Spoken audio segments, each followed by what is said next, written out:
한 주간 잘 지내셨죠? 비가 좀 멈춘 것 같은데 그래도 좀 후덥지근하죠? 하나님의 말씀이 좀 시원하게 우리의 마음을 적시는 시간이 되기를 축복합니다.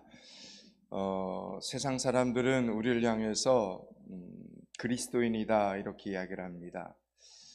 성도는, 그리스도인은 머리로 진리를 깨닫고 마음으로 진리를 품고 행함으로 진리를 보여야 합니다. 세상에 거룩한 복음으로 답을 하고 거룩한 삶으로 증명하는 것이 성도요 그리스도인입니다. 오늘 예배드리는 여러분들이 진짜 성도들이 되실 수 있기를 축복합니다.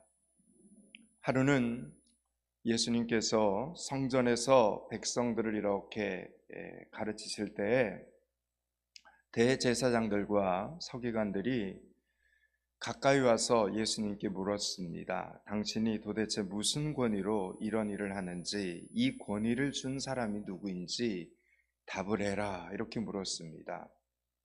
그러자 예수님께서는 그럼 나도 너희에게 한 가지를 묻겠다. 요한의 세례가 하늘로부터냐 사람으로부터냐 라고 예수님이 질문을 했습니다. 그러자 저들은 당황하면서 서로 의논을 하기 시작을 합니다. 만일 하나님으로부터라고 하면 예수님께서 하늘로부터면 왜 세례 요한을 너희들 믿지 않았느냐 이렇게 책망할 것이고, 만일 사람으로부터라고 하면 백성들이 다 세례 요한을 선지자로 인정하고 있으니 그들이 우리를 틀림없이 돌로 칠 것이다 생각을 했습니다. 그들은 어떻게 대답을 해도 자신들의 잘못이 드러날 것 같아서 대답을 회피합니다. 그래서 우리는 세례 요한의 세례가 하나님의 뜻인지 사람의 생각인지 거기에 대해서는 모른다 이러면서 얼버무립니다. 그러자 예수님께서는 그들에게 나도 무슨 권위로 이런 일을 하는지 너희에게 이르지 아니하리라 라고 대답을 하셨습니다. 여러분, 예수님께서는 상대방이 진실하게 나오지 않으면 대답하지 않으십니다. 이 말은 우리가 예수님께 응답을 받고자 원한다면 우리가 먼저 진실해야 된다라는 이야기입니다. 어떻게 말을 해야 나에게 가장 유리할까? 이리저리 궁리해서 말을 만드는 사람에게는 예수님께서 침묵하십니다. 예수님께서 침묵하실 때는 답을 몰라서 침묵하시는 것이 아닙니다. 예수님의 침묵은 의도가 있다라는 겁니다. 예수님의 침묵은 침묵에도 하나님의 놀라운 뜻이 그 침묵 속에 담겨 있습니다. 우리가 깨닫기 원하시기 때문에 예수님께서 침묵하시는 것입니다. 그러므로 요즘 나에게 하나님의 말씀이 잘 들리지 않는다면 겸손히 예수님의 침묵의 의미를 묵상해 보셔야 됩니다. 반드시 하나님 아버지께서 은혜를 주시고 깨닫게 해 주실 줄로 저는 믿습니다. 성경에 나오는 손님 대접에 관한 이야기를 읽을 때 우리는 손님에 대한 우리들의 생각이 달라지게 됩니다. 히브리서 13장에 유명한 말씀이 하나 있죠. 손님 대접하기를 잊지 말라. 이로써 부지 중에 천사들을 대접한 이들이 있었느니라 라는 말씀이 있습니다. 이 말씀이 바로 오늘 저와 여러분이 읽은 이 본문에 나오는 상황입니다. 아브라함은 하나님의 약속을 받게 됩니다. 하나님의 약속을 받은 후에 사라의 몸에서 아들이 태어나기를 학수고대하고 있었습니다. 그리고 그 귀한 선물을 주실 때가 마침내 되었다는 아주 반가운 소식을 듣게 됩니다. 그런데 누구를 통해서 듣게 됩니까? 오늘 아브라함을 찾아온 손님들을 통해서 듣게 됩니다. 여러분, 하나님께서는 우리에게 어떤 사람들을 보내실 때 우리 가정 안에 또 개인적으로 교회 안에 사람들을 보내실 때, 우리에게 어떤 손님들을 보내실 때 결코 그냥 보내지 않으십니다. 하나님의 눈동자가 그 손님 위에, 그 사람 위에 머물고 있다라는 이 사실을 기억할 필요가 있습니다. 대부분의 사람들은 만약 자신을 찾아온 사람이 부자이거나 높은 명예나 어떤 직책을 가지고 있는 사람이라면 처음 보는 사람일지라도 그 사람에게 예의를 갖춥니다. 그러나 반대로 가난하거나 보잘것없는 낯선 사람이 자신을 찾아오면 뭔가 번거롭고 귀찮은 일에 휘말리게 될까 봐 피하기 쉽습니다. 만약 여러분이 그런 경험이 있다면 안타깝게도 하나님의 상급 하나를 놓친 것입니다. 왜냐하면 그 보잘것없고 귀찮아 보이는 그 사람을 여러분에게 보내신 분은 바로 하나님이시기 때문입니다. 오늘 본문에서도 하나님은 아브라함에게 말씀하십니다. 우리가 전혀 하나님이라고 생각할 수 없는 모습으로 나타나셨습니다. 하나님은 흔하디 흔한 여행자의 모습으로 지금 찾아온 겁니다. 게다가 이 세 사람은 아브라함을 찾아온 손님도 아니었습니다. 단지 자신들의 길을 가다가 그냥 잠시 멈춰서 서 있을 뿐입니다. 그러나 그들이 서 있는 그 모습을 보았을 때 아브라함은 그 나그네들에게 야, 내가 좀 뭔가를 대접해야 되겠구나, 이런 생각이 들었던 것입니다. 아브라함의 눈에도 그들이 하나님처럼 보인 것이 아니었다라는 겁니다.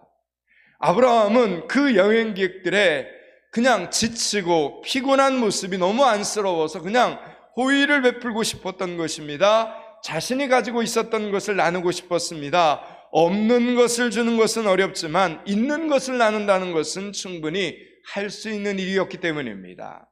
자, 이제 오늘 본문 1절서부터 4절을 한번 천천히 읽겠습니다. 1절부터 4절까지를 같이 읽습니다. 여호와께서 마불에 상수리 나무들이 있는 곳에서 아브라함에게 나타나시니라. 날이 뜨거울 때 그가 장막문에 앉아 있다가 눈을 들어본즉 사람 셋이 맞은편에 서 있는지라. 그가 그들을 보자 곧 장막문에서 달려나가 영접하며 몸을 땅에 굽혀 이르되 내 주여, 내가 주께 은혜를 입었사오면 원하건대 종을 떠나 지나가지 마시옵고 물을 조금 가져오게 하사 당신들의 발을 씻기시고 나무 아래에서 씻어서. 아멘. 여러분, 제가 서두에 말씀을 전하면서 그리스도인들은 깨닫고 품고 그리고 보여야 한다라고 말씀을 드렸습니다. 오늘 이 말씀을 여러분의 마음에 꼭 새기셔야 됩니다. 여러분, 이 세상에 어떤 바보가 내 눈앞에 서 있는 이 사람들이 하나님이 보낸 사람들이라는 사실을 알면서도 그들을 그냥 여러분 보내겠습니까? 절대로 그 사람들이 하나님이 보낸 하나님의 사람들이다라는 걸 알게 된다면 어느 누구도 그 사람들을 그냥 보내지 않을 것입니다. 강제로라도 강권해서 내 집으로 모시고 그리고 그들을 가장 좋은 것으로 대접할 것입니다. 하나님이 보낸 사람들을 극진히 섬기고 대접한다면 무슨 좋은 일이 있을 것이라는 기대가 있기 때문이죠. 그러나 문제는 누가 하나님의 천사인지를 모른다는 데 있습니다. 오늘 본문에서 우리는 하나님께서는 도대체 왜 직접 좀 나타나셔서 말씀하시지 사람의 모습으로 아브라함을 이렇게 찾아오셨는지를 우리는 알 수 없습니다. 성경에서 그 이유를 정확하게 이야기하지 않고 있기 때문입니다. 그러나 오늘 말씀을 보니까 먼지를 뒤집어 쓰고 길을 가는 세 사람은 분명히 하나님과 천사들이었고 아브라함은 단지 나그네를 대접했을 뿐인데 알고 보니까 하나님을 대접한 것입니다. 그리고 내가 대접한 그 사람들의 입을 통해서 내가 그동안 학수고대했던 아들의 출생에 대한 예언을 듣게 되었다는 것입니다. 뜨거운 태양볕 아래 서 있던 그 사람들의 입에 내가 그토록 원하고 원했던, 내가 그토록 바라고 바랐던 소식이 있을 것이라고는 꿈에도 생각해 본 적이 없었습니다. 여러분, 그러므로 우리는 사람을 만날 때 선입견을 버려야 합니다. 어떤 사람은 호감이 가는 모습이 아닐 수도 있습니다. 또 어떤 사람은 먼지를 뒤집어 쓴 모습일 수도 있고, 또 어떤 사람은 굶주린 모습일 수도 있습니다. 요즘 같은 날씨에는 심한 갈증을 느끼는 모습일 수도 있습니다. 그러나 하나님께서는 우리에게 단 한 명도 의미 없는 사람을 만나게 하지 않으십니다. 꼭 우리의 인생 가운데 만나야 할 사람들을 만나게 하십니다. 그리고 그 사람들을 통해서 뜻밖의 소식을 듣게 하실 때도 있다라는 이야기입니다. 또는 원치 않던 일이 일어나기도 하시지만 그 모든 과정 속에는 하나님의 섭리가 깔려 있다라는 사실을 기억하셔야 됩니다. 그래서 준비해야 할 미래가 있고, 알고 있어야 할 지식이 있고, 놓치지 말아야 될 기회가 있는 것입니다. 여러분, 마태복음 25장에서 예수님께서는 성도들을 향하여 이런 칭찬을 이렇게 하십니다. 어떤 칭찬을 하시냐면, 내가 줄일 때 너희가 먹을 것을 주었고, 이렇게 말합니다. 또 목마를 때 마시게 하였고, 나그네 되었을 때에 영접하였고, 벗었을 때 옷을 입혔고, 병들었을 때에 돌아보았고, 옥에 갇혔을 때에 와서 보았느니라. 이렇게 예수님이 말씀을 하십니다. 그러자 의인들이 이 예수님의 말씀에 궁금해서 묻습니다. 아니 주님, 우리가 언제 주의 줄이신 것을 공개하였으며 목마르신 것을 보고 마시게 하였나이까? 우리가 언제 나그네 되신 것을 보고 영접하였으며 벗으신 것을 보고 입혔나이까? 어느 때 병드신 것이나 옥에 갇히신 것을 보고 우리가 가서 배웠나이까? 이렇게 의인들이 예수님의 그 말에 반문을 합니다. 그랬더니 예수님께서 그 사람들에게 이렇게 말씀하셨습니다. 너희가 여기 내 형제 중에 지극히 작은 자 하나에게 한 것이 곧 내게 한 것이라. 이렇게 말씀하셨습니다.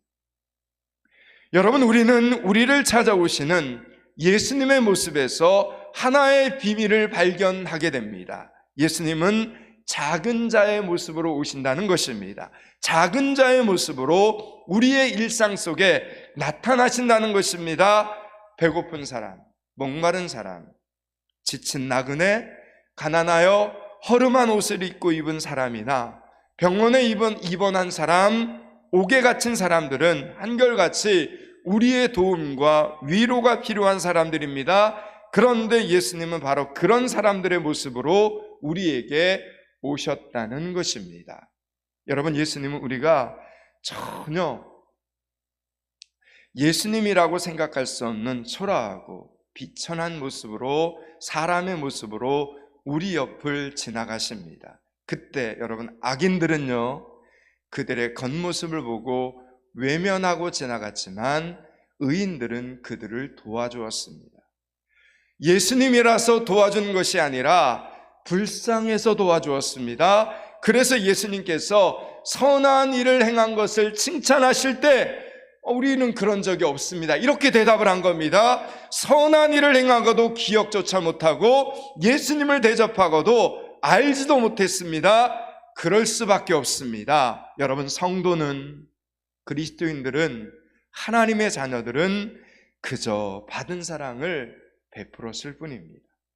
어떤 보답이나 어떤 보상을 바라거나 이름을 내려고 베푼 것이 아닙니다. 생색을 내려는 것이 아닙니다. 그저 내가 지금 구원받은 하나님의 자녀된 것이 너무나 감사하여 그냥 나도 남에게 거저 베푸는 것입니다. 성도들은, 그리스도인들은, 하나님의 자녀들은 선한 일을 할 때 자신의 힘으로 한 것이 아니라 하나님이 하셨습니다, 이렇게 생각을 한다는 겁니다. 그래서 계속해서 축복을 받는 사람들을 살펴보면 자기도 왜 내가 이런 큰 축복을 받는지 모릅니다. 그래서 또다시 하나님께 이렇게 고백을 합니다. 하나님, 이렇게 연약한 저에게 잘한 것도 없는데 또 왜 이런 은혜를 주십니까? 이러면서 하나님 감사합니다, 이런 고백을 계속해서 드리더라라는 이야기입니다. 사랑하는 여러분, 이런 고백의 주인공들이 되실 수 있기를 축복합니다. 이런 감사의 주인공들, 이런 은혜의 주인공들이 다 되실 수 있기를 주님의 이름으로 축원합니다. 여러분, 성경은 우리가 결코 선한 행위로 구원받는 것이 아니다 이렇게 말씀합니다. 선한 행위로 구원을 받는 것은 아닙니다. 우리가 구원을 받는 것은 오직 하나님의 은혜로 예수 그리스도를 나의 구주로 믿는 그 믿음으로만 구원을 받습니다. 그렇지만 하나님이 저와 여러분을 구원하신 목적은 어떤 일을 행하기 위해서입니까? 선한 일을 행하기 위해서라는 이야기입니다. 그래서 마태복음 5장 16절은 이렇게 말씀합니다. 이같이 너희 빛을 사람 앞에 비추게 하여, 이렇게 말합니다. 너희 빛을 사람 앞에 비추게 하여 저희로 너희 착한 행실을 보고 하늘에 계신 너희 아버지께 영광을 돌리게 하라, 이렇게 말합니다. 여러분이 하나님을 믿는 하나님의 자녀들이라면 목마른 사람을 그냥 지나칠 수 없게 됩니다.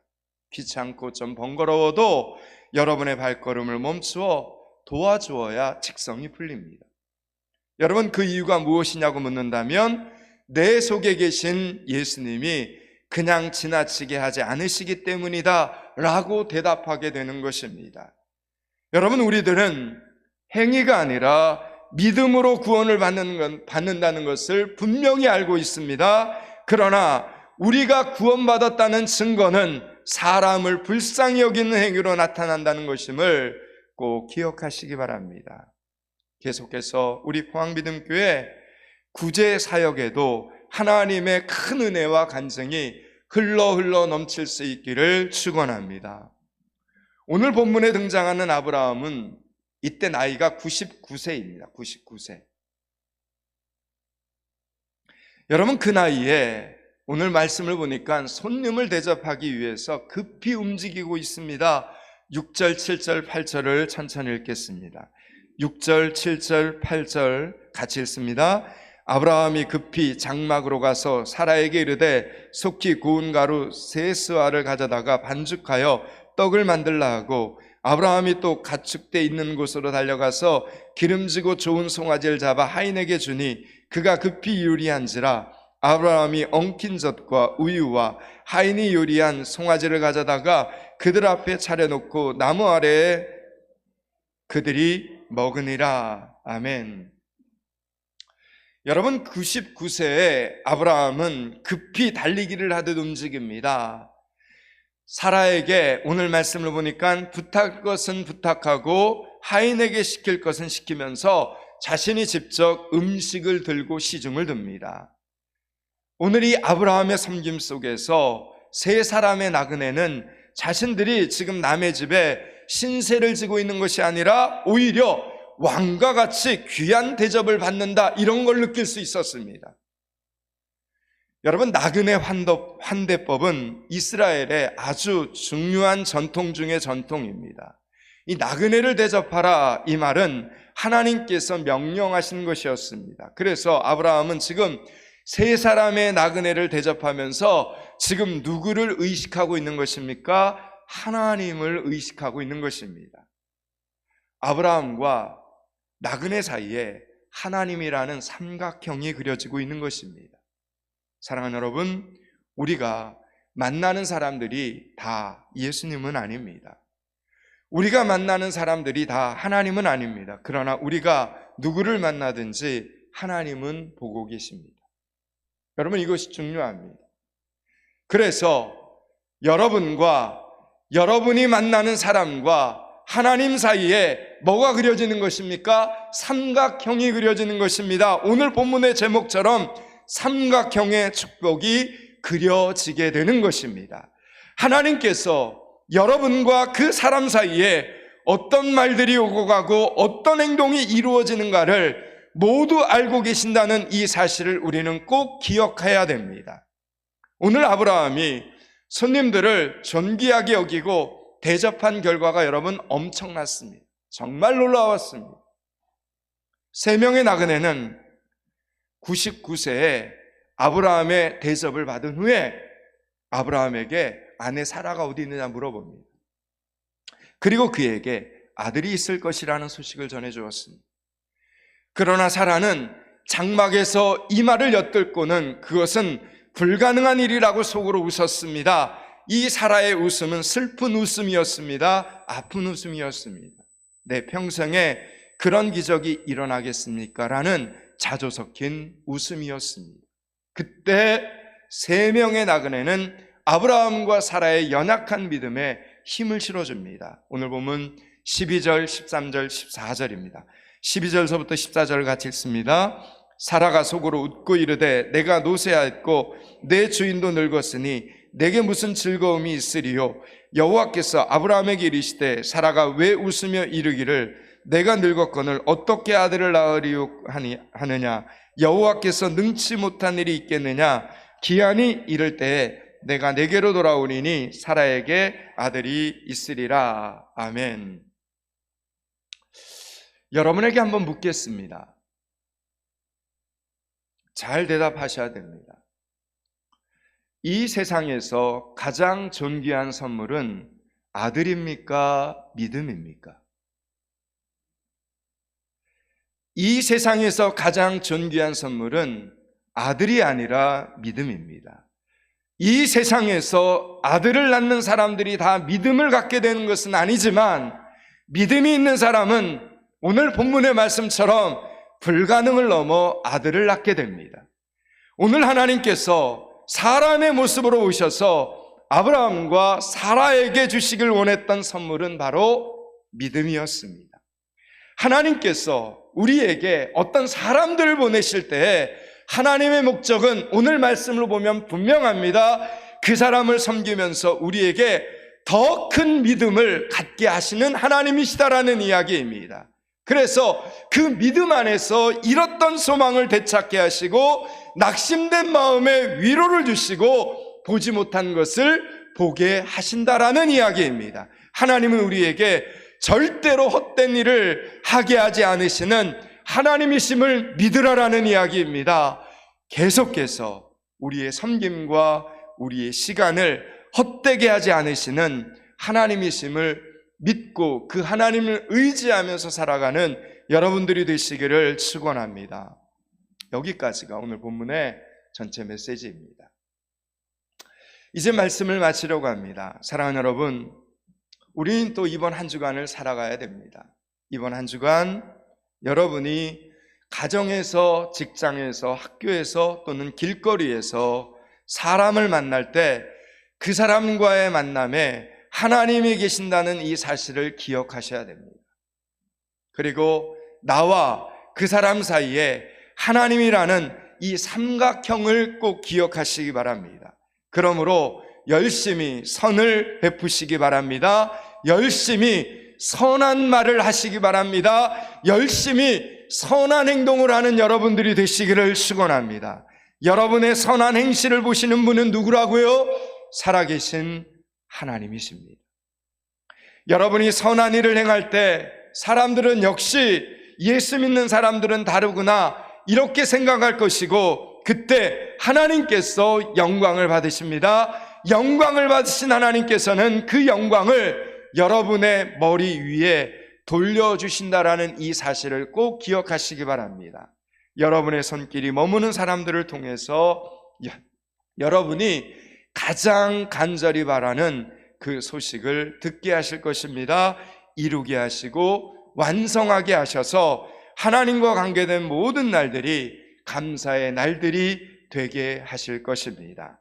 그렇게 감사한 날로 맥주 감사주의를 맞이하는 믿음의 성도들이 다 되실 수 있기를 주님의 이름으로 축원합니다. 기도하겠습니다. 하나님, 나와 나를 만나는 사람들과 그 사람 사이에 그려지는 삼각형의 축복을 누리면서 살아가는 주일 예배자들이 되게 하여 주시옵소서. 개인의 구제 사역을, 섬김의 사역을, 교회의 구제 사역을, 섬김의 사역을 더욱더 복되게 하여 주시옵소서. 하나님의 영광이 드러나게 하여 주시옵소서. 예수 그리스도 이름을 받들어 기도드리옵나이다. 아멘.